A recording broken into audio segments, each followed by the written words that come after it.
Now friends, moving on to the topic which is natural environment. So अभी तक का हमने ये देखा है कि इस chapter 1 from class 7 our environment के अंदर अभी तक का हमने इंट्रोडक्शन देखा है, इन्वायरमेंट के बारे में पढ़ा है, कंपोनेंट्स ऑफ इन्वायरमेंट के बारे में पढ़ा है और उसके बाद हमने इकोसिस्टम के बारे में पढ़ा है। बट अब इकोसिस्टम तो हमने पढ़ लिया, तो इकोसिस्टम के अंदर हम आपको ये चाहते थे कि हम आपको इकोसिस्टम, नेचुरल और ह्यूमन इन्वायरमेंट के अंदर डिफरेंशिएशन कराना सिखाएं।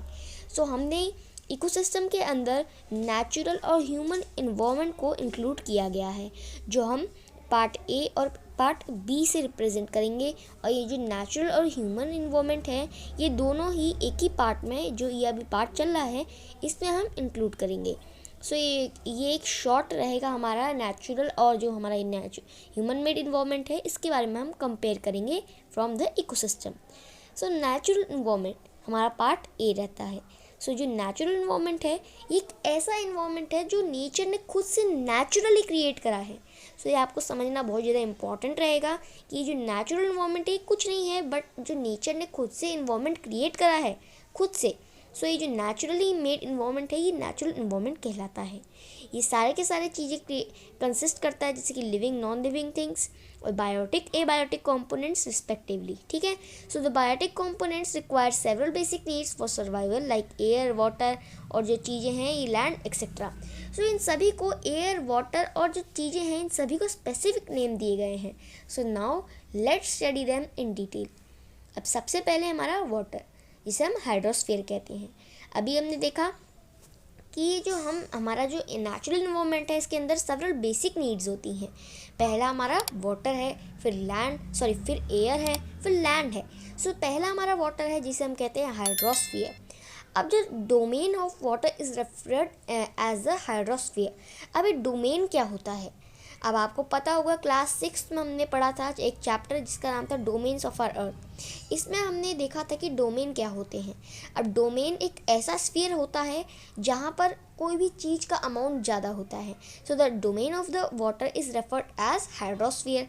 It comprises various sources of water and different types of water bodies like rivers, lakes, seas, oceans etcetera. अब it is essential for all the living organisms on the earth. अभी जो water है, ये एक basic need है हर किसी animal की। It provides us humans and animals as well as plants to fully access the water to drink and utilise. ये हमें प्रोवाइड करता है, हम ह्यूमंस को, एनिमल्स को, कि हम पानी पी सकें। सो ये जो लैंड होती है, लैंड भी बहुत ज़्यादा इंपॉर्टेंट रहती है, क्योंकि हम उस पर ही खड़े होते हैं, उस पर ही एग्रीकल्चर करते हैं। सो लैंड के बाद ये हाइड्रोस्फीयर सबसे प्रीशियस नेचुरल रिसोर्स बनता है हमारे पास। सो जो हाइड्रोस्फीयर है, ये कंप्लीट हो चुका है। हाइड्रोस्फीयर क्या था? Sphere of water. अब हम स्फीयर ऑफ लैंड बात कर रहे हैं, लिथोस्फीयर। अब अभी तक हमने वाटर देखा था, हाइड्रोस्फीयर जो था स्फीयर ऑफ वाटर।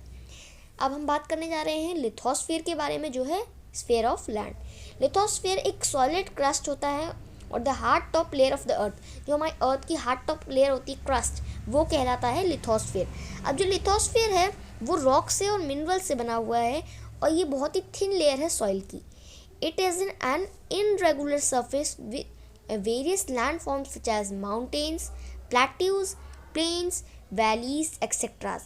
अब हमने बताया आपको, लिथोस्फीयर एक इरेगुलर सरफेस है, हर जगह प्लेन नहीं रहती, हर जगह ऊपर खाबर नहीं रहती। बट ये जो लिथोस्फीयर है, इसमें माउंटेन्स और बहुत सारी अलग अलग टाइप के लैंडफॉर्म्स हैं। तो lithosphere is the domain that provides forest, grassland for grazing, land to agriculture and human settlements. यहाँ ध्यान दीजिए, लिथोस्फीयर का बहुत अलग ही इंपॉर्टेंस है। वो हमें फॉरेस्ट प्रोवाइड करता है, ग्रासलैंड ग्रेजिंग के लिए, लैंड एग्रीकल्चर के लिए। और जो ये लिथोस्फीयर है, ये एक मिनरल वेल्थ भी है, ये हमें मिनरल्स भी प्रोवाइड करता है। अब हम आगे बढ़ते हैं तो हमें पता चलेगा द एयर के बारे में। The sphere of air is called the atmosphere. The atmosphere is another ultimate source of survival of humans on this earth. It various type of gases such as nitrogen, oxygen, carbon dioxide etcetera. So ये जो gases होती हैं, nitrogen, oxygen, carbon dioxide जैसे कि जो gases हैं, अगर ये एक दो अमाउंट में भी ऊपर नीचे हो गई तो ये बहुत ज़्यादा इंस्टेबिलिटी क्रिएट कर देती है लाइफ को पॉसिबल होने के लिए हमारी अर्थ पर। सो ये बहुत ज़्यादा डेंजरस हो सकता है अगर ये ऊपर नीचे हो गई। वैसे तो ऊपर नीचे नहीं हो सकती, बट हो भी सकता है, जैसे carbon dioxide increasing of carbon dioxide जो हम अभी डिस्कस करेंगे। सो एटमॉस्फेयर के पास ऑक्सीजन है हम ह्यूमंस और एनिमल्स के ब्रीथ के लिए, और इन रिटर्न हम एटमॉस्फेयर में कार्बन डाइऑक्साइड एमिट करते हैं, और जो कार्बन डाइऑक्साइड होती है ये अगेन जो प्लांट्स होते हैं वो लेते हैं और ऑक्सीजन रिलीज़ करते हैं, ये तो आपको पता होगा। और दोबारा से हम ऑक्सीजन लेते हैं और ऑक्सीजन को रिसाइकल होके दोबारा से क्या होता है, ये कार्बन डाइऑक्साइड रिलीज़ करते हैं हम लोग। फिर ये जो प्रोसेस होती है रिलीजन और जो हमारे इनटेक होता है, ये कहलाता है breathing cycle of our environment. So ये जो साइकिल रहती है हमारा अंदर एयर को लेने का और बाहर रिलीज़ करने का, ये कहलाता है हमारा breathing cycle of our environment. So now I hope कि आपको द लैंड जो लिथोस्फीयर था, the water hydrosphere and the air atmosphere clear हो गया होगा। बट अब हम जो ये तीनों के तीनों मिक्स, ये जो तीनों स्फीयर्स मिक्स होके बनाते हैं बायोस्फीयर। अब हम बायोस्फीयर के बारे में डिस्कस करेंगे। तो ये जो सारे के सारे जब इस स्फीयर्स एक साथ इंटरेक्ट करते हैं, एक साथ आते हैं, तो एक ऐसा स्फीयर बनाते हैं, ऐसा एक जोन बनाते हैं। यहाँ पे कोल्ड को करके आप कट कर दीजिए, ये एक ऐसा स्फीयर बनाते हैं, एक ऐसा जोन बनाते हैं जो हमारे बायोस्फीयर कहलाता है। Biosphere is the ultimate source of survival on this earth.